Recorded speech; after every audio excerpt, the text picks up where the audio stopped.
The wind smelled of smoke and dry grass, long before any flames showed. But the scream from the corral cut through everything, a raw, terrified sound no horse should ever make. The man set his guitar down mid-chord. 3 heavy knocks slammed the door hard enough to shake the porch boards and rattle the strings he'd just left behind.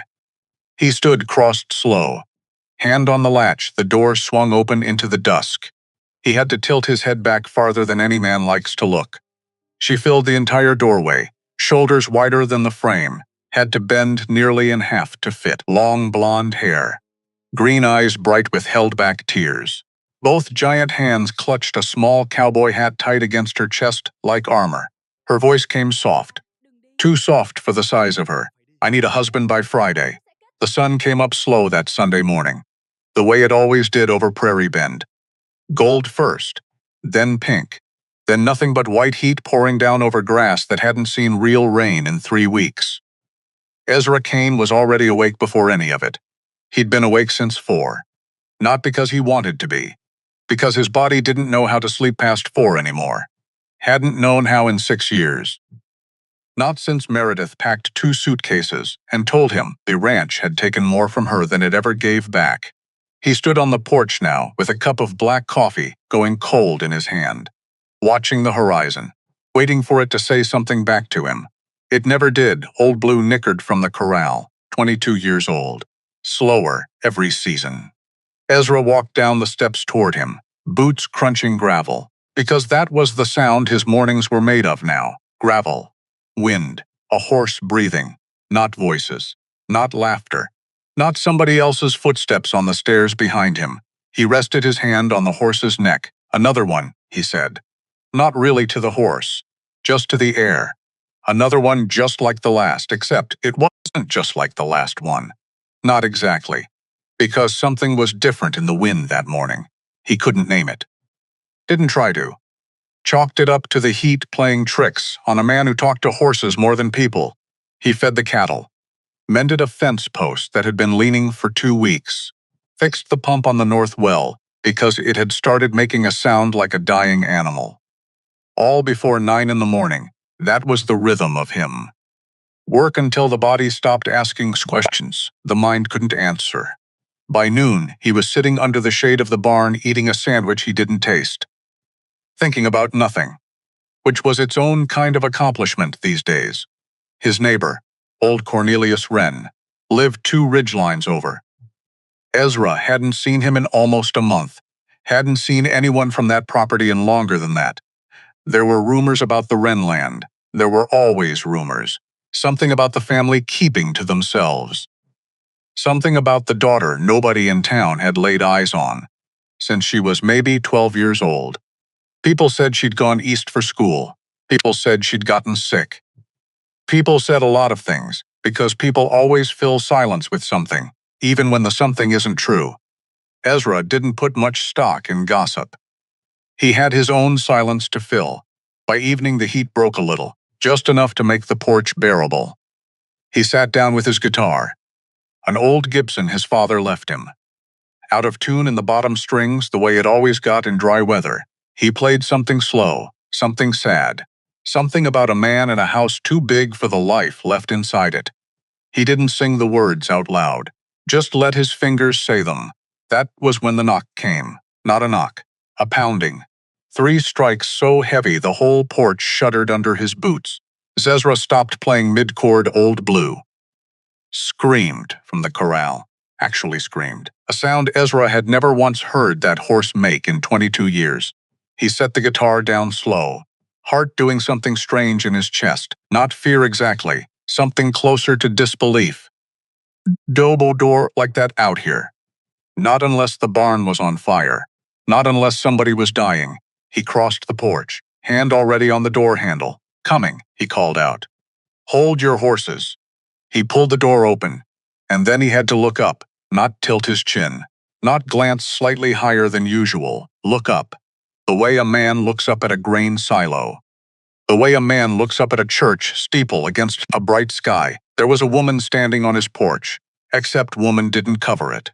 Didn't come close to covering it. Because she was easily 9 feet tall, maybe more. Her shoulders were wider than the doorway itself. She had to duck, had to bend nearly in half just to bring her face down into the frame of his door. Long blonde hair spilling over one shoulder like a waterfall nobody built a dam for. Green eyes wide, wet, terrified.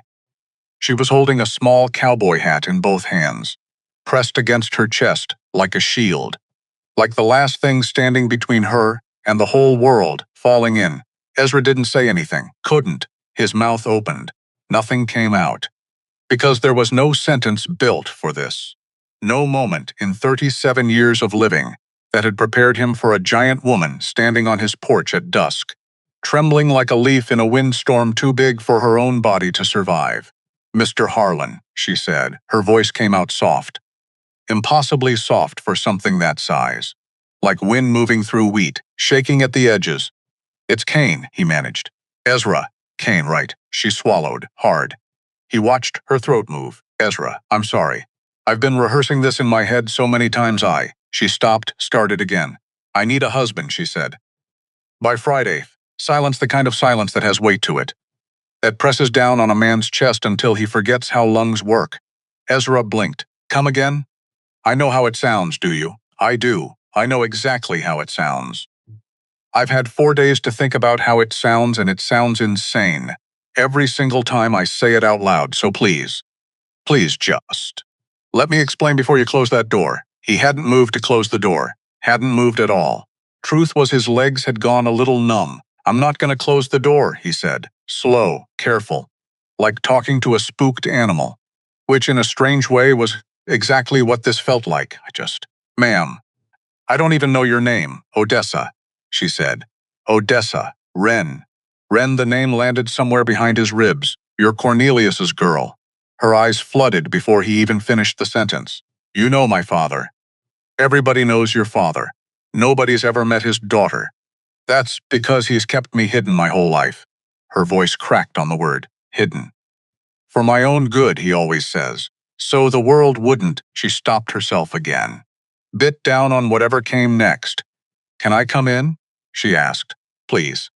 I don't think I can say the rest of this standing on your porch where anybody riding past might see." Ezra looked past her shoulder. The road was empty. Had been empty for years, most nights. But something about the way she asked made his chest hurt in a place he didn't have a name for. He stepped back, pulled the door wide. "Watch your head." She didn't watch it in time. The top of the door frame caught her right above the temple with a hollow thock that made Ezra wince on her behalf. She let out a small yelp, pressed a giant hand to her skull, and then, despite everything, despite the tears still standing in her eyes, she laughed, a short, embarrassed laugh, the kind that escapes before a person can stop. "Sorry," she said. "I do that literally every time I go anywhere that isn't built for me." Which is everywhere. Something in Ezra's chest loosened just slightly, not much, just enough to let him breathe again. "Come sit," he said. "Or, I don't rightly know what a woman your size sits on. I've got a bench out back I built for hauling feed sacks. It might hold. It'll hold," she said. "I'm stronger than I look." Which is saying something, considering how I look. They ended up on the porch steps instead. Her sitting 2 steps down so her eyes were almost level with his, when he sat above her. It was, Ezra realized, probably a position she'd learned through years of practice. Making herself smaller, making other people comfortable at the cost of her own comfort. That thought bothered him more than the size of her did. "All right," he said. "Start from the beginning, and don't leave anything out. Because right now all I've got is a giant woman on my porch who wants to marry a stranger by Friday, and not one piece of that makes sense to me yet." Odessa nodded. Took a breath so deep her whole massive frame rose and fell with it. "There's a curse," she said. "On my family. On the Wren women, specifically. It goes back to when this land was first settled. A promise broken. A debt never paid. A curse. I know how it sounds. You said that already. I'm going to keep saying it because it keeps sounding worse every time I hear myself say it out loud." Despite himself, the corner of Ezra's mouth twitched. She kept going. "Every daughter born into my family grows. Not like other girls grow. We grow past normal, past anything anybody calls normal, and it doesn't stop. Not unless, she stopped, twisted the little hat in her hands until Ezra thought she might tear the brim clean off. Unless what? He said. Gentle. The way he'd talk down a spooked colt. Unless we marry. Before our 25th birthday. A man the land itself decides is worthy.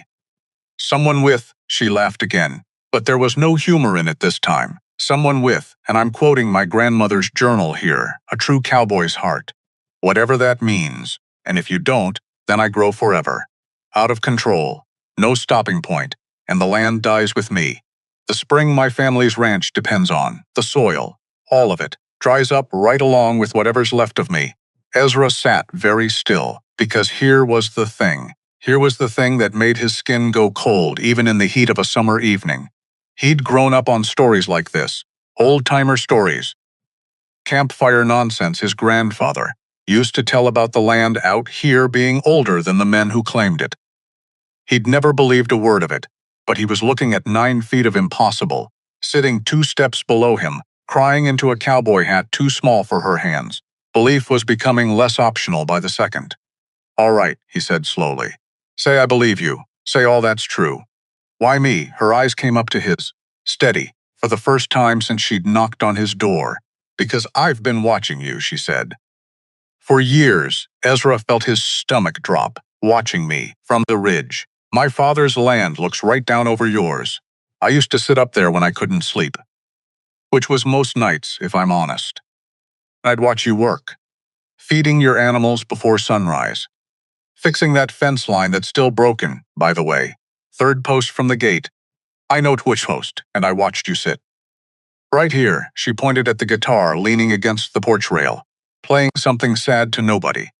Every single night for 6 years, Ezra's throat closed up. You've been spying on me. I've been surviving, she said. Sharp now. The softness gone out of her voice for the first time. You don't know what it's like to be locked away, because the world decided your body makes you dangerous. You get one window, one. And you watch the only thing outside it that looks like kindness. Silence again. Longer this time. Heavier Ezra looked away first, out toward the darkening fields, because he didn't have an answer for that. Didn't have anything close to an answer. I'm not asking you to love me, Odessa said, quieter now. I know that's not something that happens in 4 days. I'm asking you to help me, please. Before Friday. Before everything my family has left turns to dust, because I couldn't find one man in this whole county willing to stand next to me without flinching. There's more to it than the curse, Ezra said. Not a question, a feeling. Odessa's jaw tightened.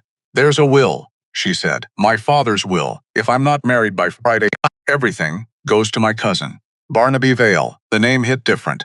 Ezra had heard it before, not from Cornelius, from town. From men who worked oil leases 3 counties over and talked about land, the way other men talked about stock at auction. Vale, Ezra said. The one selling everybody's water rights out from under them, that's him.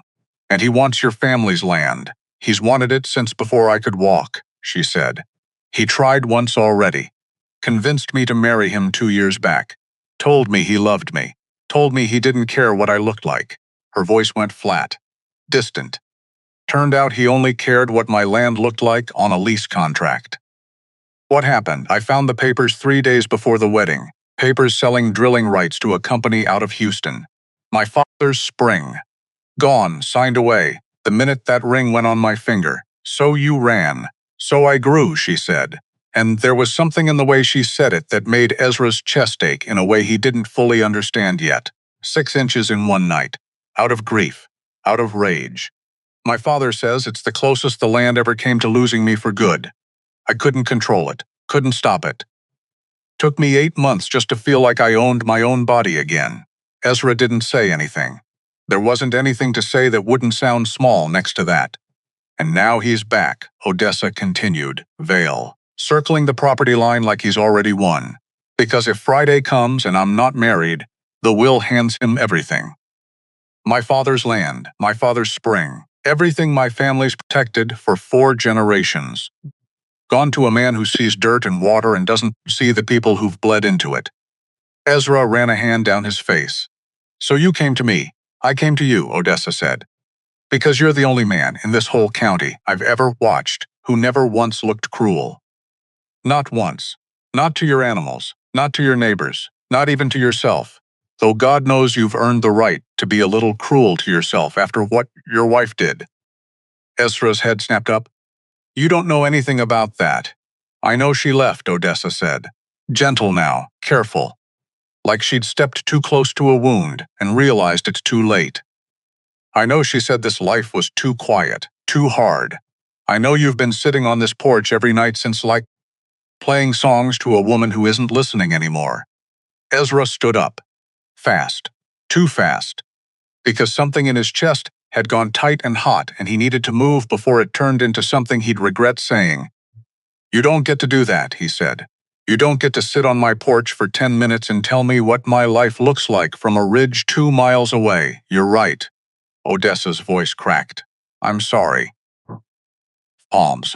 I've spent so many years watching people from a distance. I forgot that watching someone isn't the same as knowing them. Ezra turned back to her. She looked smaller in that moment than her 9 feet should have allowed. Shoulders curled in, eyes down. A woman who had learned, somewhere along the way, that taking up space came with a price she paid in loneliness. He recognized that particular kind of tired. He wore it himself.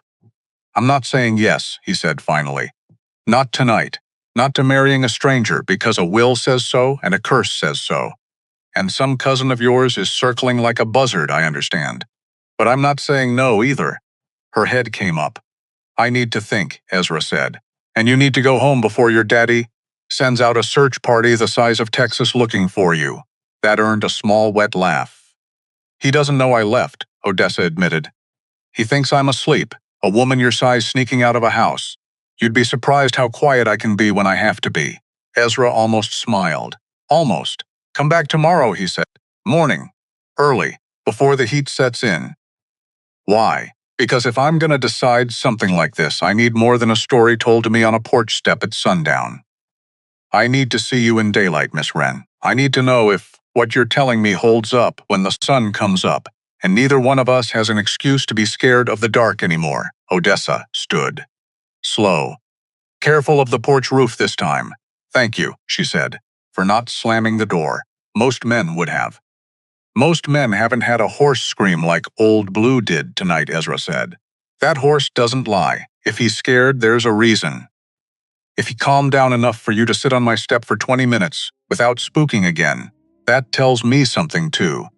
Odessa looked back toward the corral. Old Blue stood at the fence line now, ears forward, watching her with something closer to curiosity than fear. Animals always know first, she said softly. Before people do, words to live by, Ezra said. Now go home. Before I change my mind about tomorrow, she nodded, turned, ducked through the door frame, this time without hitting her head, though just barely. At the bottom of the porch steps, she stopped. Turned back, Ezra? Yeah. Thank you for asking my name. Before you asked me anything else. She disappeared into the dark toward the ridge before he could think of anything to say back. He didn't sleep that night, sat on the porch until the guitar strings went cold under his fingers, and the stars did their slow wheel overhead the way they'd done every night since before either one of them was born. Because none of this made sense, because curses weren't real, because women didn't grow 9 feet tall from grief and rage and broken promises. Except he'd seen it, seen the size of her hands, seen the doorframe crack under the weight of her skull, seen the way her whole body trembled with something too big to be called fear alone. Which meant either he was losing his mind out here, alone on 200 acres of dry grass and silence, or the world was bigger and stranger than he'd let himself believe since the day his wife packed those 2 suitcases. He thought about Meredith, about the way she used to say this land would swallow him whole one day, that he'd give everything to dirt and cattle and fences and have nothing left over for a person standing right beside him. He wondered, sitting there in the dark, if she'd been right. And then he thought about green eyes, about a voice like wind through wheat, about a woman who'd spent her whole life being told her body made her a monster, sitting 2 steps below him just so he wouldn't have to look up so far to see her as human. Somewhere past midnight, Old Blue nickered from the corral. Soft, content, like whatever fear had gripped him earlier had long since passed. Ezra took that as an answer to a question he hadn't fully asked yet. Somewhere around 2 in the morning, he found himself standing at the edge of his own property line, looking up toward the ridge where her house sat hidden behind its wall of fences and secrets. He couldn't see any lights.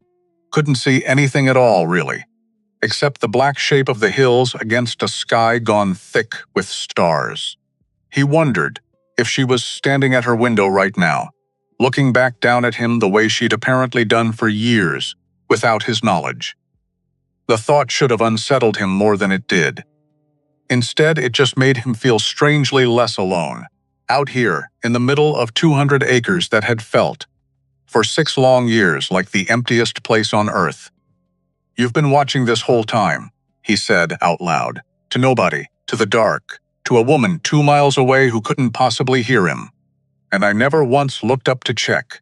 The wind answered the way it always did, which was to say, not at all. But something about saying it out loud, giving voice to the strange ache sitting in his chest, made the night feel a little less heavy than it had an hour before. He thought about the curse, about water right-sized dying springs, and a body that grew past any ordinary measure of a person. And he thought, not for the first time that night, that maybe some things in this world simply refuse to fit inside the shapes people built to explain them. Maybe that included curses. Maybe it included women, too. By the time he made his way back to the porch, the eastern sky had already started its slow climb toward gray, and Ezra realized with something like surprise that he'd spent the whole night thinking about a stranger instead of about Meredith. First time that had happened in 6 years running. He wasn't sure yet what to make of that, but he didn't hate it either. Monday morning came the way mornings always did. Gold, then pink, then white heat. Ezra was up before 4 again. Except this time there was a reason behind the sleeplessness that had nothing to do with grief. He fed the horses, mended nothing, because for the first time in 6 years there was nothing pressing enough to distract him. He sat on the porch steps with his second cup of coffee and watched the ridge line the way she must have watched his house for years. She came just after 7. He heard her before he saw her. The ground had a way of announcing her now that he knew what to listen for. Not thunder exactly, more like the earth clearing its throat. She came over the rise wearing a plain cotton dress, hand-sewn, clearly altered a dozen times to fit a body that never stopped changing size on the people who loved it. Her hair was braided back this morning, face scrubbed clean of the tears from the night before. In daylight she was even more impossible than she'd been in the dark, and somehow, impossibly, less frightening. "You came," Ezra said, standing. "You said morning." "I did." She stopped a respectful distance from the porch, waiting, like she expected him to change his mind, the second the light hit her clearly enough to remind him what he was agreeing to consider. "Well," Ezra said, "don't just stand there making the grass nervous. Come on." That earned the first real smile he'd seen from her. Small, surprised, like laughter was a muscle she hadn't used much lately. He put her to work, not out of cruelty, out of curiosity. Because a man could learn more about a person's character in 1 morning of labor than in 100 conversations on a porch step. She lifted the fence post he'd been meaning to reset for 2 weeks. The one Old Blue had leaned on until it split at the base. She lifted it out of the ground with one hand, roots and all, the way another woman might pull a weed. "Careful," Ezra said. Half a warning, half a laugh. "That post's older than you are." "Everything out here is older than me," Odessa said. "Doesn't mean it can't be fixed." She held the new post steady while he packed dirt around the base. Her hands, despite their size, moved with a gentleness that surprised him, careful not to crush the wood. Careful not to jostle him when he leaned in close to check the level. "You're stronger than any 2 men I've hired," Ezra admitted. "I'm stronger than any 10 men you've hired," Odessa said. "I just don't usually get invited to prove it." They worked through the morning. She hauled water. He mended what her hands couldn't reach without risking damage to something smaller and more fragile than fence posts. At one point, he needed to reach a hinge on the barn door, set too high for a ladder he didn't own. Odessa knelt without a word, offered her palm, flat, the size of a dinner table. Ezra looked at it a long moment. "You want me to stand on your hand? Unless you've got a better idea." He didn't. He stepped up, feeling like a child balancing on a stone. And she lifted him with a smoothness that stole the breath clean out of his chest. Not because he was afraid of falling, because he wasn't. Not for 1 second. Her grip was steady as bedrock. He fixed the hinge. She held him aloft the entire time, without so much as a tremor, her eyes fixed somewhere in the middle distance, giving him privacy in a moment that should have felt strange, and instead felt oddly intimate. When he was done, she lowered him slow, careful. Set him back on solid ground like she was setting down something precious. "Thank you," he said. Quiet. "Nobody usually says that," Odessa said. "Usually people just take the help and pretend it didn't happen. Like acknowledging it means acknowledging me." Ezra didn't have a response to that. Just filed it away somewhere behind his ribs, next to everything else he was starting to feel, and didn't have words for. Yet they ate lunch under the shade of the barn. Ezra's sandwich looked comically small next to the modest but still enormous portion Odessa had packed for herself. "Tell me about your mother," Ezra said. "Not planned. Just curious." Odessa's hands stilled around her food. "She died when I was born," she said. "I never got to know her. Not really. My father doesn't talk about her much. I think it hurts him too much. I'm sorry. Don't be." "You didn't do anything." Still allowed to be sorry. She looked at him then. Really looked. Like she was recalculating something. "You're kinder than I expected," she said. "Even after watching you for years. I thought I understood you. Turns out watching someone and knowing them are two very different things. You said that last night too. Because it keeps being true." They sat in silence a while. Comfortable, mostly. The kind of silence two people share when neither one feels obligated to fill it. So Ezra said eventually, "What happens now?" Odessa set down her food. "Now you decide," she said. "Whether 4 days is enough time to trust a stranger with your whole life. And whether I'm worth that kind of risk." Ezra thought about Meredith. About 6 years of silence. About a porch and a guitar and songs sung to nobody. He thought about a hand the size of a dinner table, holding him steady 30 feet in the air, without so much as a tremor. "All right," he said. Odessa's head came up sharp. "All right, what?" "All right, we try it. 4 days. But we do it proper." He held up a hand before she could speak. "No fake wedding just to save a piece of land. No halfway measures. If we're doing this, you court me like I'm worth courting. And I'll court you like you're worth courting back. Real. Or not at all." Something broke open in Odessa's face. Relief. Disbelief. Something that looked dangerously close to hope. An expression she clearly hadn't allowed herself in a very long time. "You mean that?" "I don't say things I don't mean," Ezra said. "Never have. Ask anybody in this county." "I already did," Odessa admitted, a little sheepish. "That's actually part of why I picked you." Ezra huffed out something, between a laugh and a sigh. "Course you did." That afternoon, Ezra taught her to fish. Not that the creek behind his property held much worth catching. Mostly bluegill too small to bother cleaning, but it gave them something to do with their hands while the conversation wandered, wherever it wanted to go.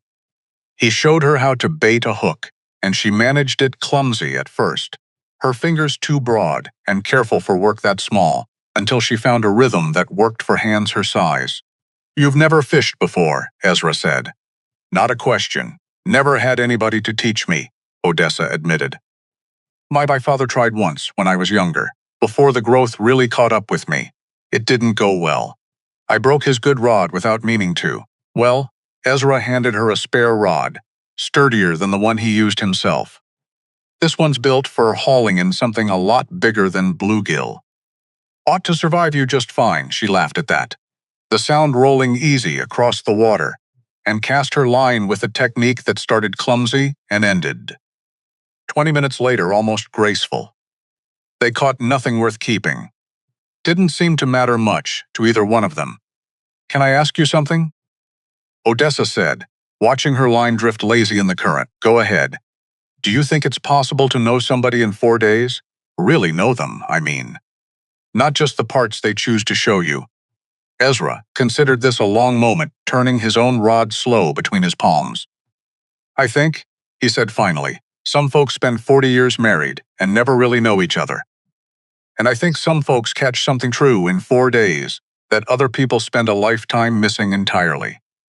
I don't figure. Time's got as much to do with it as people like to believe. Odessa was quiet, watching the water. I hope you're right, she'd said softly. Because 4 days is all we've got, and I'd hate to think it wasn't enough. It's enough, Ezra said, and found somewhat to his own surprise that he believed it.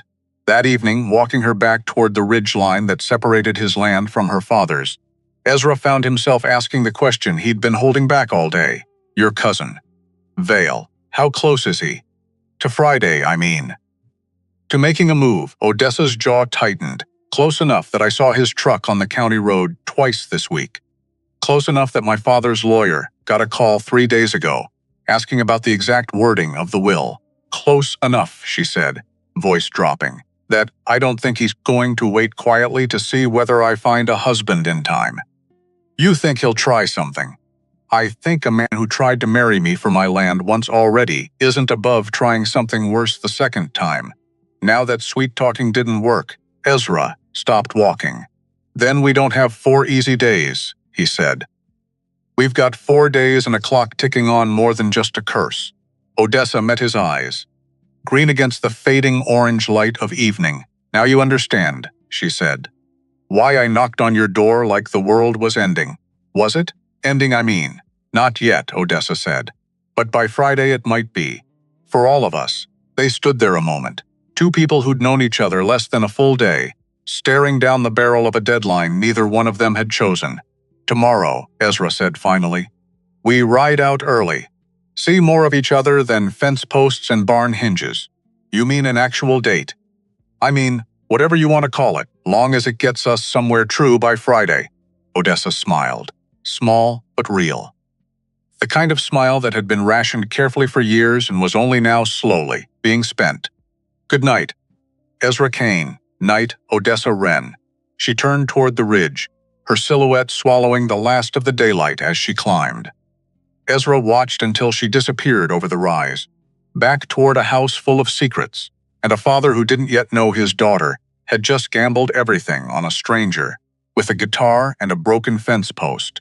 He walked back to his own porch alone, sat down, picked up the Gibson. For the first time in 6 years, the song that came out from under his fingers wasn't sad. It wasn't finished either. Not by a long shot. But for the first time since Meredith packed those 2 suitcases and drove off down that same county road, Vale's truck now haunted, Ezra Kane played something that sounded unmistakably like the beginning of hope. Old Blue nickered once from the corral, content, watching the ridge line where a giant woman's shadow had just disappeared into the dark. 4 days, that was all they had. Ezra didn't know yet just how much would have to happen inside those 4 days to save more than just a piece of land. But sitting there under a sky full of stars, that suddenly felt a little less lonely than they had the night before. He found himself for the first time in longer than he could remember, actually, looking forward to morning. Tuesday came early, too hot already by 6. Except this time he wasn't alone in wanting to be awake for it. Odessa was waiting at the fence line before he'd even finished his coffee, standing there in the pale light like something the land itself had grown overnight, patient, still holding that same small hat like it was the only thing keeping her tethered to the ground. You're early, Ezra called out. You said early, I said, morning. There's a difference. Not where I come from, he laughed. Actually laughed, which surprised him more than it should have, considering how long it had been since laughing came easy. They saddled 2 horses. Well, 1 horse for him. For her, Ezra had to borrow the Clydesdale from the Pruitt place 3 miles down, a beast built more for hauling timber than for riding. And even that animal looked faintly insulted by the size of the woman climbing onto its back. You all right up there? Ezra asked. Been riding bareback on animals twice this size since I was 6, Odessa said. I think I'll manage a workhorse. They rode out toward the eastern pasture, toward the old oak tree that marked the property line nobody bothered enforcing anymore, because there was nothing out there worth fighting over except shade and quiet, which, Ezra thought, might be the two most valuable things left in his these days. They didn't talk much on the ride. Didn't need to. There was something about moving through open land together, boots and hooves, finding the same rhythm, that said more than words could have managed anyway. Under the oak, they stopped. Odessa slid down off the Clydesdale slow, careful, the way she did everything, like a woman who'd spent her whole life terrified of breaking something just by existing near it. This is where I used to watch the sunrise, she said. From the ridge, this tree was the marker.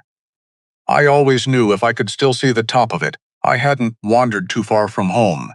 You've been coming this close for years? Closer than you know. Ezra sat down against the trunk. Odessa lowered herself nearby, the ground groaning slightly under her weight, though she seemed to make herself as small as possible without actually shrinking. A habit. A learned one. He noticed it the way he noticed everything about her now. Small things. Careful things. Tell me about her, Odessa said. Your wife. Ezra's jaw tightened. Why? Because I want to understand you, and because I think you carry her around like a stone in your boot. Every step, he was quiet a long moment, long enough that a hawk had time to circle twice overhead before he answered. Meredith, he said finally. Married her at 26. Thought I had it all figured out. The ranch, the girl. The whole life laid out ahead of me, like a fence line running straight to the horizon. What happened? Nothing happened. That was the problem. Nothing ever happened out here. No parties. No neighbors close enough to visit without a half-day ride. Just me and cattle and silence. He picked at a blade of grass. She wanted noise. Wanted a life that felt like something was moving. I couldn't give her that. Wouldn't have known how, even if I'd tried. Do you blame her? Some days, and other days? Other days I think, maybe I just wasn't built for being loved easy, Ezra said. Maybe some men aren't. Odessa's eyes softened. I know something about that, she said. Being told you're not built for easy love. Except in my case, it's a little more literal. Ezra looked at her then. Really looked. At the size of her. At the loneliness sitting behind those green eyes like something that had lived there so long it forgot how to leave. You're not a monster, Odessa. You don't know that yet. I know a monster wouldn't have carried a stranger's guitar up flights of stairs at church last winter without anybody seeing. Just so old Pastor Riggs wouldn't have to. Odessa froze. How did you? Small county, Ezra said. Things get noticed. Even things people don't want noticed. She looked away, toward the horizon, and for a moment Ezra thought he saw something shine at the corner of her eye before she blinked it away fast. Nobody's ever noticed the kind parts, she whispered. Only ever the size. Well, Ezra said, I'm noticing now. They spent the rest of the morning talking. Really talking. About her childhood locked away behind high fences, meant to keep curious eyes out rather than keep her in. About his father, who'd died the same year Ezra turned 20, leaving him a ranch and a debt, and no idea how to run either one. By the time they made it back toward the house for a lunch, something had shifted between them. Not romance exactly. Not yet. Something quieter, something that felt, to Ezra, dangerously close to trust. Which was exactly when trouble decided to show up. A truck was parked outside his gate. Black, new, the kind of vehicle that had never once been asked to pull a trailer full of hay. Odessa's whole body went rigid the second she saw it. That's him, she said. That's Vale's truck. Ezra's hand went instinctively to the rope coiled at his saddle horn. Stay behind me, Ezra. Stay behind me, he said again. Firmer. Please. They rode up slow. A man leaned against the truck's hood, arms crossed, wearing a hat too clean for a man who claimed to work land for a living. Mid-30s. Handsome in the practiced way of men who'd learned charm as a business tool rather than a personality trait. Well, Barnaby Vale said, pushing off the hood. If it isn't the infamous Odessa Wren. Out in the daylight for once, and here I thought your daddy kept you locked up tighter than a bank vault. What do you want, Barnaby? Just being neighborly, he smiled. It didn't reach his eyes. Heard you'd been spending time over here. Thought I'd come see for myself. What kind of man goes looking for a wife the size of a barn? Ezra dismounted slow. Deliberate, you're on my land, he said. Am I? Didn't realize you'd put up a sign. Vale's eyes flicked toward Odessa. Guess I should have known you'd come running to the nearest sad, lonely rancher the second your daddy's will got read out. Desperate women do desperate things. That's enough, Ezra said. Is it? Vale's smile sharpened. Because from where I'm standing, this looks like a business transaction dressed up in a cowboy hat. She needs a husband. You need somebody to fill that empty house of yours since your wife ran off. Match made in heaven. Except heaven's got nothing to do with it, does it, sweetheart? This is about land. Always has been. Odessa's hands curled into fists at her sides. The ground beneath her seemed to tremble, just slightly, like something enormous holding itself back by sheer force of will. You don't get to talk about heaven, she said, voice low. Dangerous in a way Ezra hadn't heard from her yet. Not after what you tried to do to me. I offered you love, Odessa. You offered me a signature on a drilling lease. Vale's smile finally slipped. Careful, he said. Friday's coming whether you like it or not. And when it comes, I don't much care whose bed you crawled into trying to stop it. The will says married, not shacked up. Not playing house with a bankrupt rancher 3 days before a deadline. I'm not bankrupt, Ezra said quietly. Give it time, Vale said, climbing back into his truck. Everybody out here is, eventually. That's the thing about this land. It takes and takes and takes, and one day you look up and there's nothing left to give it. Ask your ex-wife. The truck door slammed. Engine roared to life. Gravel spat up under the tires as Vale pulled away, leaving nothing behind but dust, and the particular kind of silence that follows a threat successfully delivered. Odessa was shaking, not from fear. Ezra realized that almost immediately, from rage. From years of rage finally finding a place to stand. Odessa, I'm fine. You're not fine. Your hands are, I said. I'm fine. The words came out louder than she meant them to. Loud enough that Old Blue startled in the corral. Loud enough that a nearby fence post cracked audibly, though nothing had touched it. Odessa froze, stared at her own hands like they belonged to someone else. See, she whispered. This is what happens. This is exactly what happens. I get angry and things break and I can't.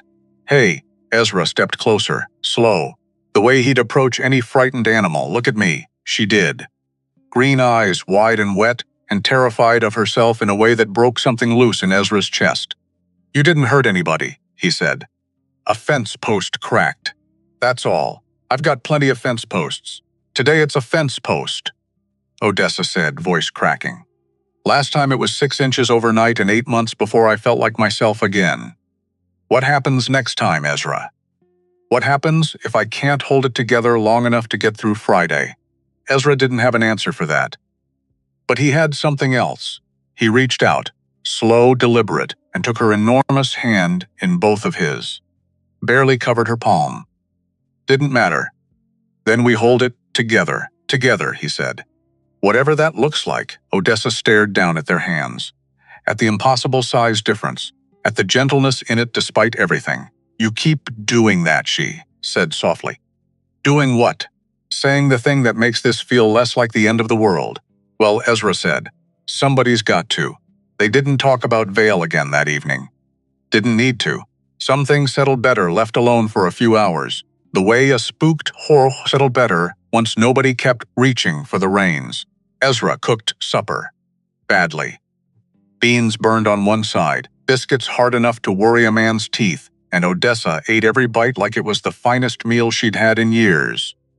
You don't have to lie to me, Ezra said, watching her chew through a biscuit that could have doubled as a doorstop. I'm not lying, she swallowed. Winced, just slightly. I'm exaggerating. That's so. Nobody's ever burned beans for me before, she said. Usually people are too careful, too polite. Everything I eat gets served like I might break the plate just looking at it wrong. Well, Ezra scraped a black crust off his own bowl. Nothing careful about this meal. I promise you that. She laughed. Really laughed, the kind that shook the boards beneath her, and Old Blue answered from the corral with a low, unbothered nicker, like even the horse had stopped flinching at the sound of her joy. Later, when the dishes were done and the sky had gone the color of a bruise healing, they sat together on the steps. Same as the first night. Except this time she didn't sit 2 steps downtown to make herself smaller. She sat right beside him, shoulder against shoulder, her size no longer something either one of them was managing around. "Can I tell you something?" Odessa said. "Well, always. I used to think love was something that happened to normal-sized people. People who fit in doorways, people who didn't crack fence posts by accident. I never thought it was something that happened to me." Ezra was quiet a moment. "You know what I used to think," he said, after Meredith left. "I used to think love was something I'd already used up, like a well that ran dry, and there wasn't any use digging a new one in the same ground. And now? Now I think maybe the well wasn't dry," he said. "Maybe it was just waiting on the right rain." Odessa's eyes shone in the dim light. She didn't say anything. Leaned her head, careful, gentle, against the top of his, and they sat like that a long while, listening to the cattle settle and the wind pick up soft against the grass, carrying with it the first cool breath of the storm that would arrive by morning. Wednesday came in wrong. Ezra knew it the moment he stepped outside. The sky had a strange green-gray cast to it, low and heavy, the kind of sky his father used to call a bruise waiting to burst. The cattle were skittish. Old Blue paced the corral fence line instead of grazing, coming, storm coming, and not a small one. Odessa arrived just after 10, and Ezra could tell by the tightness in her shoulders that she'd felt the change in pressure too, the way people who grew up close to land always did. "We should get the herd into the north pasture," Ezra said, "higher ground. If this turns into what I think it's turning into, the creek bottom's gonna flood inside an hour. Tell me what to do. Ride the east fence line. Push anything you find back toward the gate." She didn't hesitate, didn't ask twice. Just turned the Clydesdale hard and rode off into weather that was already starting to spit rain sideways. It hit faster than Ezra expected. Within 20 minutes, the sky had gone from bruised to black, wind screaming across open pasture, with nothing to slow it down, rain coming down in sheets that stung like gravel against exposed skin. He found 6 head of cattle bogged near the creek, panicking, and it took every ounce of strength. He had to push them back uphill through mud that grabbed at his boots like something alive. That was when the wind changed, not just changed, turned violent. A gust hit so hard it knocked him sideways off his feet, into standing water, his hat gone somewhere into the dark before he even registered losing it. He heard his name, not spoken, screamed. Odessa's voice cutting through the storm like something physical. She reached him seconds later, off the horse, moving through wind and rain that should have staggered something her size and somehow didn't. She dropped to her knees beside him in the mud, hands finding his shoulders, and before Ezra fully understood what was happening, she had positioned her entire body over his. A wall, a roof made of muscle and determination, taking the brunt of wind and rain that would have flattened him. "Odessa, get down. You're a target for lightning like this. Not moving. That's not how this works." "It's exactly how this works," she shouted over the storm. "You'd do it for me. Don't pretend you wouldn't." He couldn't argue with that. Didn't try. They stayed like that until the worst of it passed. 10 minutes. Maybe 15. Ezra lost track. Too aware of the warmth of her against the cold rain. Too aware of the way her whole massive frame trembled slightly with the effort of holding steady against wind. Strong enough to uproot fence posts. When the storm finally eased into ordinary rain, Odessa sat back, breathing hard, mud streaked across her face and arms. "You're soaked," she said. "So are you. I don't get cold easy. Comes with the size." She managed a shaky laugh. "You, though. You're shivering. I'm fine. You're lying." She was right. He was freezing, adrenaline, draining out fast enough to leave him hollow and cold in its wake. Odessa noticed before he could deny it a second time, and without a word gathered him against her, arms wrapping around him, with a gentleness that felt entirely at odds with the raw strength He'd just watched her use against a storm. Ezra didn't resist. Couldn't have, even if some stubborn part of him wanted to. This is the first time, Odessa said quietly, rain still falling soft around them, that somebody's held on to me because they wanted to, not because they needed something lifted, not because they were scared, just because. Ezra tilted his head back to look at her. That true? Every word. Then I guess, he said, we're both getting a few firsts this week. The rain thinned to a drizzle, then to nothing at all, leaving the whole pasture steaming faintly under a sky, the color of an old bruise finally starting to heal. Odessa helped him to his feet. Didn't ask. Just did it. The way she'd done everything else that week, gentle and certain in equal measure. You're limping, she said. I'm not limping. Ezra twisted something. It's nothing. She crouched without a word and lifted him. Easy as picking up a fallen branch, one arm cradling him against her soaked shoulder while she walked the half-mile back toward where the horses had scattered during the worst of the wind. Ezra opened his mouth to protest, closed it again. Because there wasn't much dignity left to protect at this point, soaked through and shivering, and there was something in the way she carried him. Careful, unhurried, like his weight was nothing at all, and also somehow precious. That made protesting feel like the wrong kind of pride to hold on to. This is humiliating, he muttered into her collarbone. This is practical, she said. There's a difference. You said that. To me about the biscuits, too. I say it a lot, mostly because it's usually true. By the time they found the horses, grazing calm as anything, a half-mile downwind like the storm had never happened. Ezra had stopped arguing altogether. Had, in fact, started noticing things he hadn't let himself notice before. The steady rhythm of her heartbeat beneath his ear. The warmth radiating off her, despite the rain. The particular quiet way she hummed under her breath when she thought nobody could hear. A tune he didn't recognize. Something old. Something that sounded like it belonged to a woman who'd spent a lot of lonely nights learning to comfort herself. What's that song? He asked. She startled slightly. You heard that. Hard not to. You've got me pressed right up against your chest. A faint blush crept up her neck. It's nothing. Something my mother used to hum, according to my father. I don't actually remember her voice. Just the tune, passed down like a hand-me-down I never got to try on properly. It's pretty, it's sad, is what it is. Can't it be both? Odessa didn't answer that. Just kept walking, humming a little louder now. Like his noticing had given her permission to stop hiding even that small a thing. They found the herd safe on higher ground an hour later. 6 head accounted for, no losses. A miracle by any rancher's standard, and Ezra knew exactly whose strength had made that miracle possible. Back at the house, wrapped in dry blankets in front of a fire that felt almost obscenely small next to Odessa's frame. Ezra found himself watching her more than talking to her, watching the way firelight caught in her wet hair, watching the exhaustion and relief mixing together on her face. Can I ask you something? He said. Always. That anger today. With veil. The fence post. Odessa's expression darkened slightly. You want to know if I'm dangerous. I want to know what happens if that anger doesn't have somewhere safe to go. She was quiet a long time. My mother, she said finally, was the last Wren woman before me to face the curse. She married my father 2 weeks before her 25th birthday. Barely made the deadline. What happened to her? She died giving birth to me. Odessa's voice was steady, but something underneath it wasn't. My father's never said it outright. But I think part of him blames the curse, thinks the growth, the strain of it all, took something out of her body that never came back.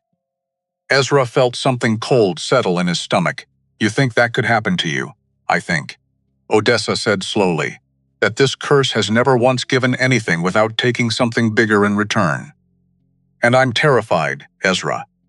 Not of Friday, I'm terrified of what happens after, if it happens at all. Ezra reached across the small space between them. Took her hand again, small gesture. Enormous weight behind it.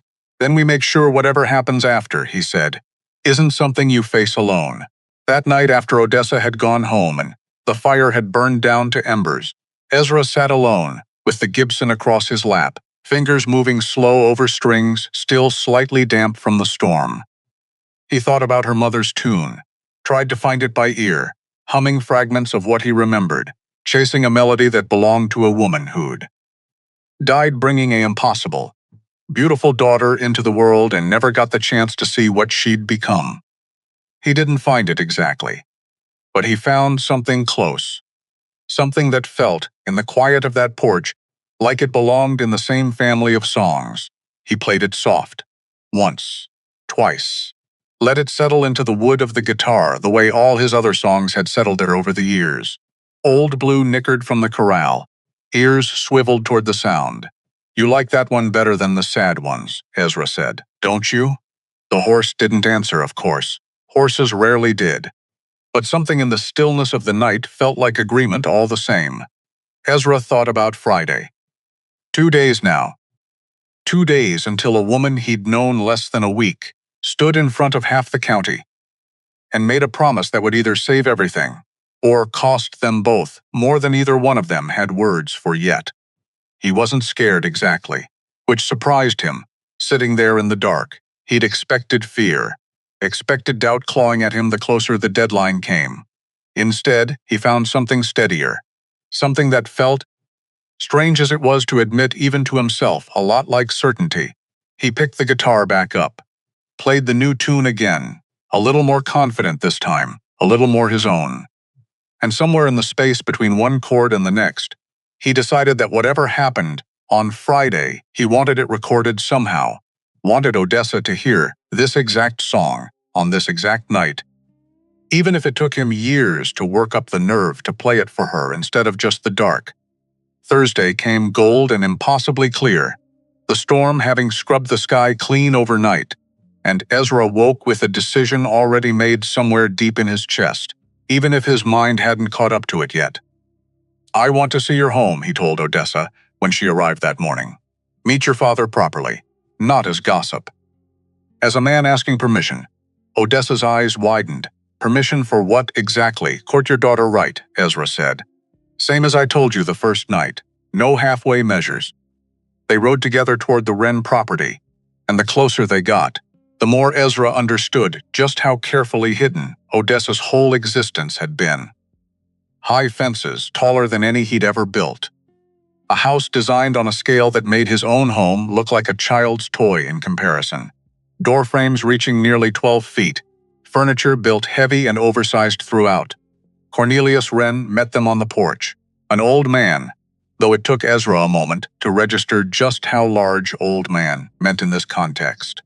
Nearly as tall as his daughter, though age had bent his shoulders forward and thinned the powerful frame that must have once matched hers. His eyes, when they landed on Ezra, were sharp with suspicion. "You're the Kane boy." "Yes, sir." "You know what you're getting into. Coming here, asking after my daughter." "I'm starting to, sir. Learning more every day." Cornelius studied him a long moment. The kind of look that stripped a man down to whatever honesty he actually possessed. "My wife married me not knowing what she was walking into," he said finally. "The curse, the size, all of it. She loved me anyway, and it cost her everything eventually." His voice caught just slightly. "I've spent 24 years terrified. The same thing was waiting for my daughter. Sir, I don't have all the answers. I don't know what Friday's gonna bring, or what happens after. But I know I'm not looking to use your daughter for land or for anything else. I'm looking to know her." However long that takes, something in Cornelius's expression softened. "Come inside," he said. "Both of you, there's things you ought to hear. About the curse, about her mother, about what really happened the night your family and mine made a promise nobody's kept since." Ezra's stomach tightened. "A promise between our families." Cornelius nodded slowly, leading them into a study lined with books and land deeds yellowed with age. "Your grandfather," he said, "and my father made an agreement back when this land was first divided. Said the Kane and Wren families would stand together, always, protecting the spring that feeds both properties. Your grandfather broke that promise. Sold his half of the water rights to a company that no longer exists, nearly drying out our land 40 years back. Ezra felt the floor tilt slightly beneath him. I didn't know that. Most don't. History has a way of disappearing when it's inconvenient. Cornelius's eyes were steady, sad. I've watched your family work that same land for decades, wondering if the debt would ever come due. Didn't expect it to come due wrapped up in my daughter's heart. Odessa reached for Ezra's hand, steadying him as much as herself. None of that's your fault, she said quietly. Maybe not, Ezra said. But it's mine to answer for now. Cornelius watched the exchange with something unreadable in his weathered face. There's more, he said, about her mother. About what the curse actually asks for, and what I think it's always actually meant. He led them to a locked drawer, pulled free a journal worn soft with age, and set it on the desk between them. Read it, he said to Odessa. Both of you. But free and takes the choice out of all our hands. The journal sat open between them like something alive. Odessa's fingers hovered over the first page, didn't touch it yet, because touching it meant reading it, and reading it meant knowing something she couldn't unknow after. Go on, Cornelius said, voice rough. She wrote it for you, not for me. Always for you, Odessa read out loud, slow at first. Her mother's handwriting, looping and careful, filling page after page. The curse isn't about marriage, the first line read. I understand that now, too late to matter for me. Not too late for her. Odessa's voice caught. Ezra put a hand on her back. Steady, saying nothing, because some moments didn't need words layered on top of them. She kept reading. The land doesn't care who stands beside a Wren daughter on her wedding day. Never did. What it cares about is whether she's finally seen. Whether somebody looks at the size of her and doesn't flinch. Whether she stops hiding long enough to be loved out loud, in front of everybody who ever called her a monster. My mother believed marriage was the cure. Her mother believed the same. Neither one of them understood. The wedding was never the magic. The magic was always the moment a Wren woman stopped shrinking herself to fit into rooms built for other people. I married your father, believing a ring would fix what fear had broken in me. It didn't. What fixed it slowly, over years, was him seeing me. All of me. Every inch. If you're reading this, my darling girl, and Friday is coming and you're scared, know this. The curse doesn't need a husband. It needs you to stop being ashamed of the space you take up in this world. Odessa's hands were shaking by the time she finished. All these years, she whispered. All these years I thought I had to disappear into some marriage just to survive. And she's telling me the opposite. Which changes everything, Ezra said slowly. Except it doesn't change Friday. The will still says married. Vale still gets everything if you're not. Two different things, Cornelius said. The will is a legal document written by lawyers. The curse is something older than any of us. Your mother understood the difference. I don't think I ever fully did until just now. Odessa closed the journal. Held it against her chest the way she'd held that small cowboy hat the night she first knocked on Ezra's door. So, I still need Friday, she said, for the land, if nothing else. For Vale not to win. You do, Cornelius agreed. But not out of fear, Ezra said quietly, not out of hiding. If we do this, Odessa, we do it because it's true. Not because a clock's running out. Odessa looked up at him. Something in her eyes had shifted since the night on the porch. Softer, steadier, less like a woman drowning, and more like one finally finding solid ground beneath her feet. It's true, she said. Ezra, it's true. Somewhere between fence posts and a storm in my mother's handwriting, it became true. Then Friday, Ezra said, isn't a deadline anymore? No, Odessa agreed. It's just a date. They rode back toward Ezra's ranch.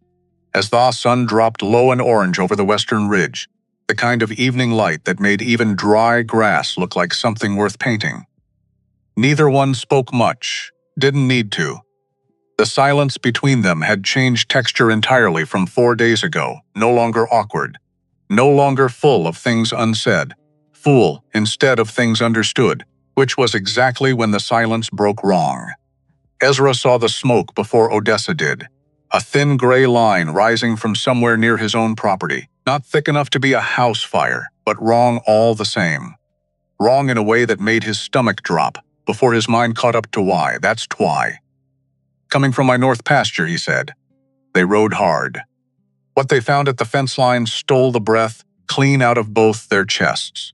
Half the northern fence had been torn down, not blown down, not storm damage. Torn deliberately, posts snapped, and dragged aside to leave an opening wide enough to drive equipment through. And near the old well, a small fire still smoldered where something had clearly been burned in a hurry. Ezra dismounted fast, knelt by the ashes, papers. Burned mostly, but not entirely. Enough left to make out a letterhead, Vale Energy Holdings. He's been surveying, Ezra said, voice tight. This close to my property line. This close to the spring your family's whole future depends on. Odessa's face had gone pale.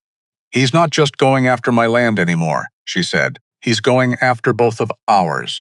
The spring runs under your property too, doesn't it? Your grandfather's half of the water rights. The half he sold, Ezra said slowly, understanding landing hard and cold. Except that sale expired 20 years ago. Reverted back to my family automatically. Vale must know that. Which means if he can't get my land through the will, Odessa finished, he needs your land instead. Or both. Either way, he wins. Not if I don't, Sal. Ezra, men like Vale don't ask twice when the first ask fails, as if summoned by his own name. Headlights cut across the darkening field. The black truck again, rolling to a stop just outside the torn fence line like Vale had been waiting for exactly this moment to arrive. He stepped out slow, smiling in a way that made Ezra's hands curl into fists at his sides. Evening, folks, Vale called out, surveying accident. My apologies about the fence. You're trespassing, Ezra said, am I? Didn't realize property lines mattered much to a man about to marry into a family whose whole legacy is one bad storm away from washing downstream. Vale's eyes flicked toward Odessa. Speaking of which, big day tomorrow, isn't it, sweetheart? Almost didn't think you'd make it this far. We're getting married, Odessa said, voice steady in a way that surprised even Ezra. Tomorrow, under the oak tree. You're welcome to watch from wherever they let trespassers stand. Vale's smile faltered, just slightly. You think a piece of paper's gonna stop what's already in motion? He said.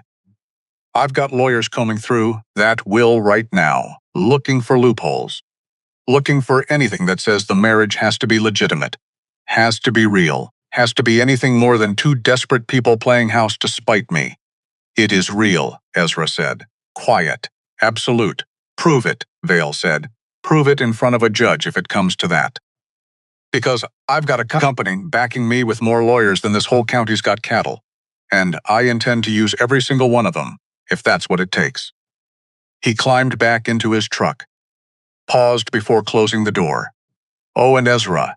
His voice had lost all pretense of friendliness now. Careful with that fence. Storm season's not over yet.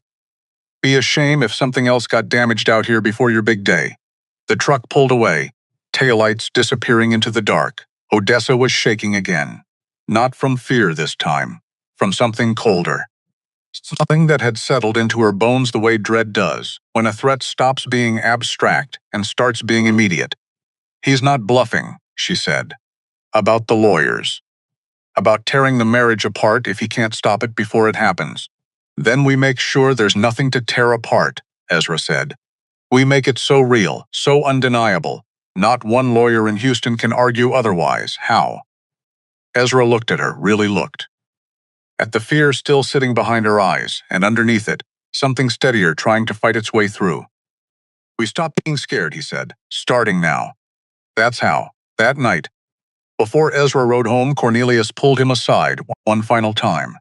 One more thing, the old man said, voice heavy. Your father. He knew about the debt between our families. Knew it for years before he passed. Wrote to me once, apologizing for what his own father had done. Promising he'd find a way to make it right someday. He pressed a worn envelope into Ezra's hands.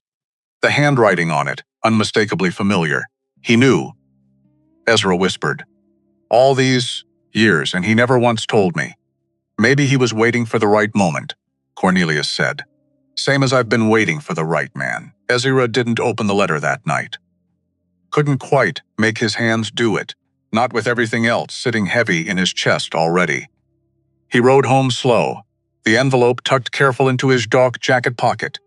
and it wasn't until he was sitting on his own porch, guitar silent beside him for once, that he finally broke the seal, his father's handwriting. Unmistakable, even after all these years. Slanted hard to the right, ink pressed thick into the paper, the way it always was when the man had something difficult to say. Cornelius, it read. I know what my father did. Know it's cost your family more than any apology could fix. I don't have the money to make it right, not the way it deserves. But I want you to know I raised my boy different. Raised him to keep his word, whatever it costs him. If the day ever comes that our families cross paths again, I hope you'll see that in him before you see anything else. Yours in shame and hope both. Walter Kane. Ezra read it 3 times before the words stopped swimming. His father had never once mentioned the Wren name in 20 years of raising him. Not once, in all those quiet suppers and long days mending fences side by side, had the man given even a hint that a debt like this existed, waiting patiently across 2 ridgelines for somebody to finally come collect it. Raised him to keep his word, whatever it costs him. Ezra sat with that a long while, the porch dark around him, stars doing their same slow wheel they'd done every night of his life. He thought about all the ways a father tries to shape a son without ever explaining why. All the lessons passed down sideways, disguised as ordinary chores and ordinary mornings, until one day the reason for all of it finally shows up on your porch 9 feet tall and terrified. He folded the letter careful, pressed it flat inside his shirt pocket, close to his chest, and made a decision sitting there under a sky that suddenly felt a little less empty than it used to. Tomorrow, when he stood under that oak tree and gave his word in front of the whole county, some part of that promise would belong to his father too. A debt finally paid, 40 years late, and delivered by a woman worth every bit of the waiting. Friday came gray at first. Low clouds hanging over the ridge like the sky itself. Couldn't decide whether to cooperate. By 9 it had burned into the kind of clear blue morning that felt almost cruel in its beauty. Given everything hanging in the balance beneath it, the old oak tree had been transformed overnight. Ezra and a handful of neighbors, quiet men who asked no questions and offered no judgment, just showed up before dawn with hammers and rope, had built a makeshift altar sized properly for the first time in Odessa's life. No ducking, no bent necks, no door frames too small for the body standing beneath them.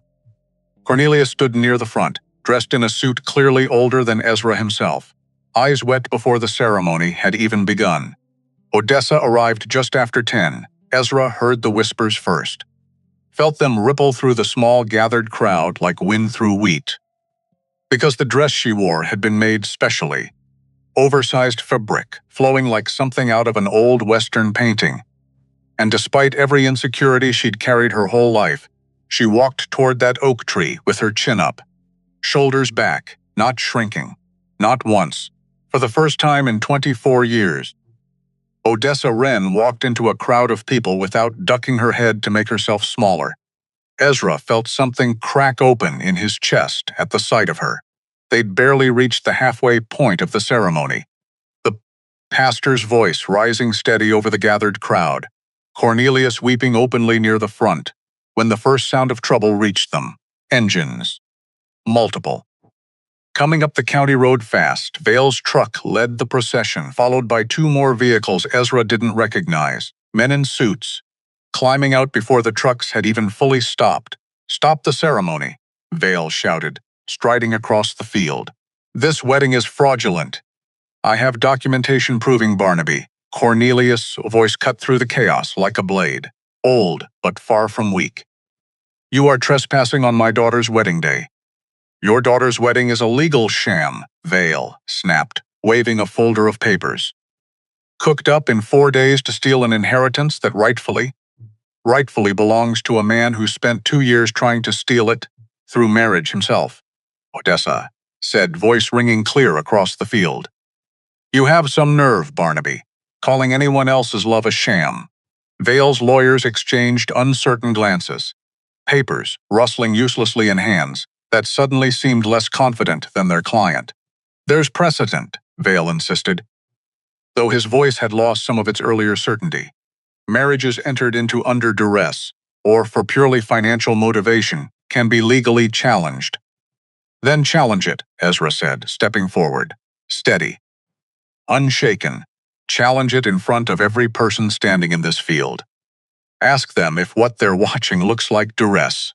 He turned to Odessa, took both her enormous hands in his. The size difference no longer something to hide from a crowd, but something to stand inside proudly. I don't need a piece of paper to prove this is real, he said, voice carrying clear across the gathered crowd. But if a paper's what it takes to protect you from men like him, then let's give him a wedding so undeniable. No lawyer on earth can argue against it. The pastor, sensing the moment, cleared his throat and raised his voice. Then let's finish what we started, he said. Before anyone else tries to interrupt, Vale opened his mouth to protest again. Whatever he intended to say died somewhere in his throat, because at that exact moment, the ground shifted beneath his own men's feet. Not from Odessa, not from anger, but from something else entirely, a low rumble, distant at first. Growing cattle, someone in the crowd shouted. Stampede! Chaos erupted. Vale's men, unfamiliar with rural land and even less familiar with panicking livestock, scattered in every direction as a herd Ezra didn't recognize. Someone's cattle, spooked loose from a nearby property, during all the commotion, thundered across the open field, directly toward the makeshift altar. Odessa didn't hesitate. She moved fast, faster than something her size had any right to move, positioning herself directly in the stampede's path. Arms spread wide, a wall of muscle, and while standing between panicked animals and the people she loved, Odessa. No, Ezra shouted, but she was already there. Already holding steady as the first wave of cattle reached her, redirecting them with sheer physical presence, guiding the panicked herd around the altar rather than through it. Her voice rose above the chaos, low and commanding, the same tone Ezra had heard her use on frightened horses all week, slowly, impossibly.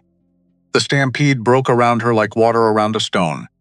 Cattle veering wide on either side, drawn by instinct away from whatever massive obstacle had planted itself in their path. Within minutes it was over, dust settling. Vale's lawyers scattered halfway across the pasture, papers lost somewhere in the chaos.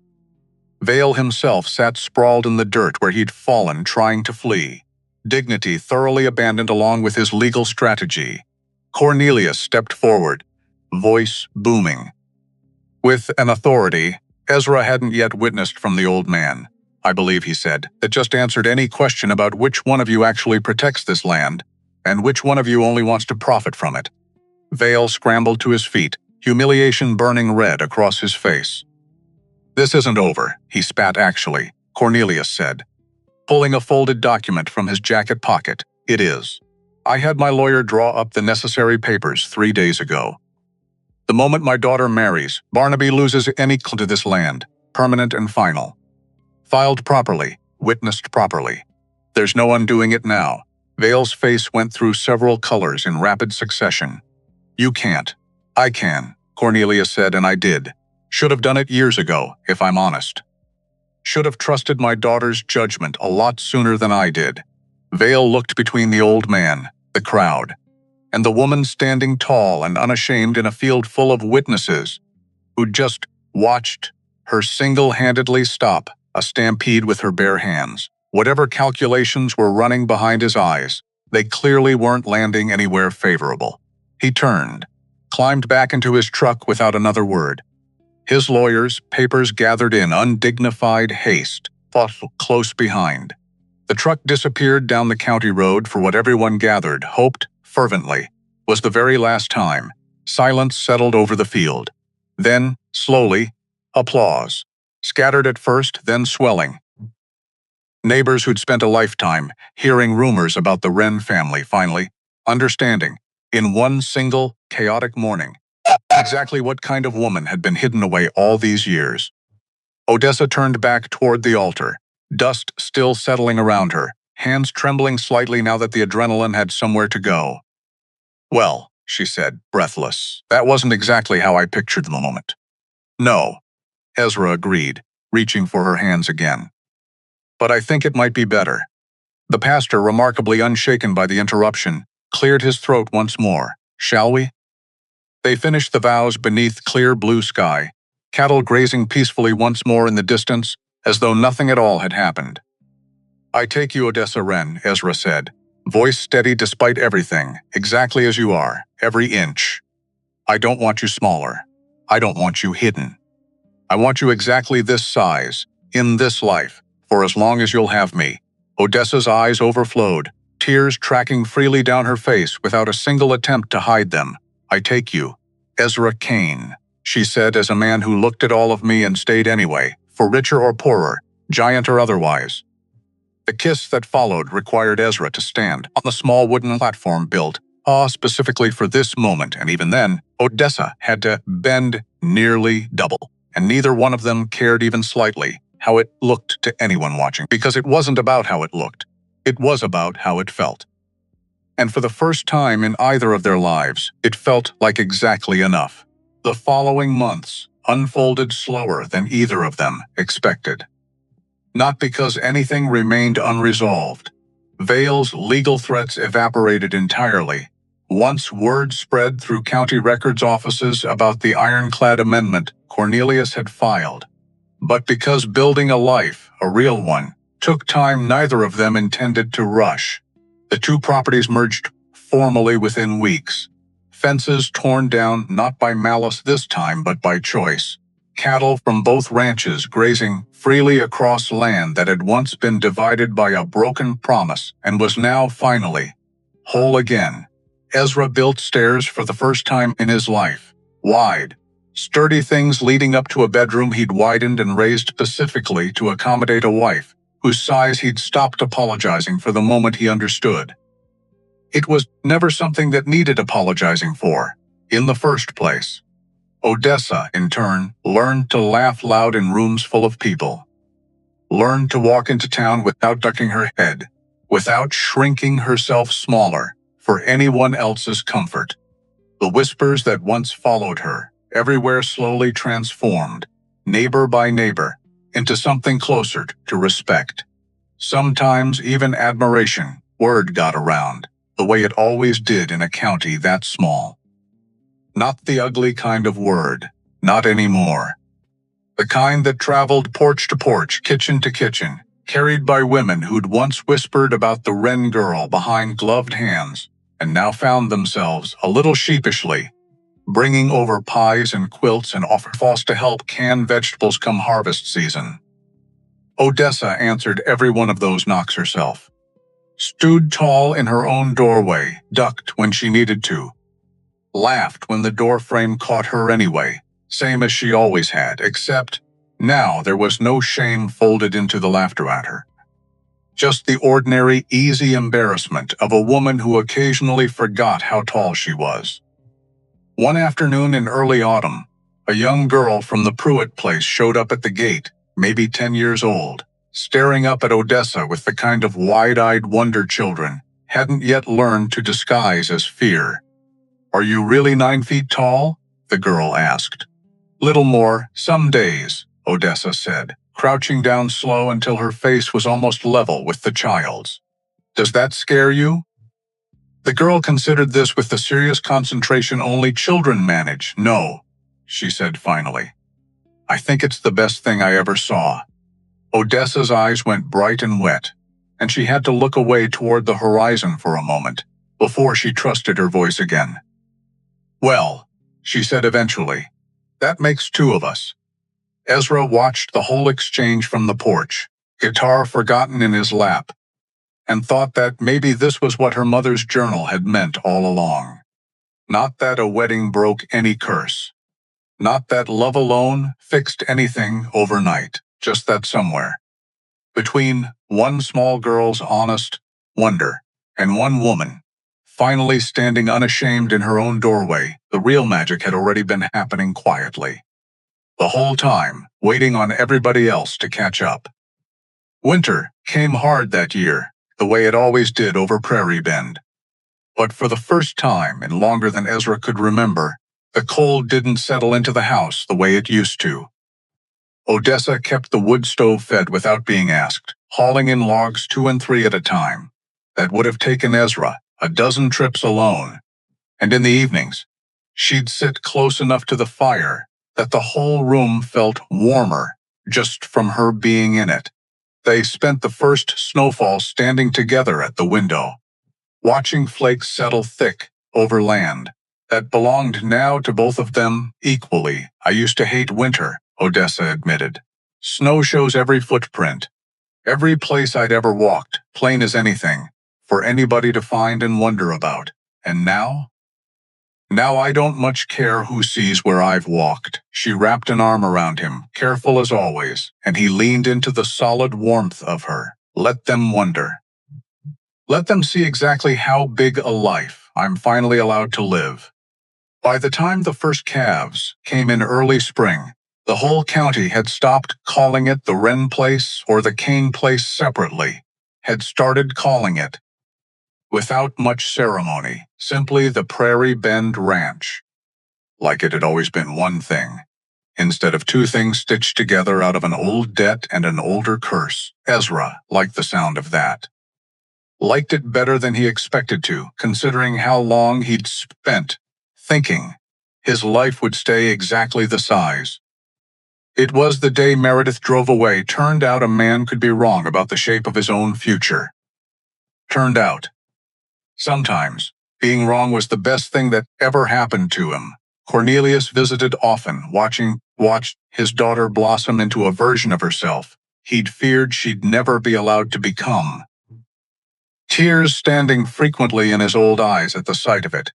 And some evenings, when the heat of the day finally broke into something bearable, Ezra would sit on the wide porch he'd rebuilt specifically for two, guitar resting easy across his lap, playing songs that weren't sad anymore. Odessa would settle on the ground beside him, her back against the porch post, and he'd lean back into the solid warmth of her shoulder, watching stars wheel slowly overhead the same way they always had. You know, Ezra said one such evening, 4 days ago, I was ready to spend the rest of my life alone on this porch. 4 days, Odessa echoed softly, is a strange amount of time to fall in love. Long enough, Ezra said, when it's the right person.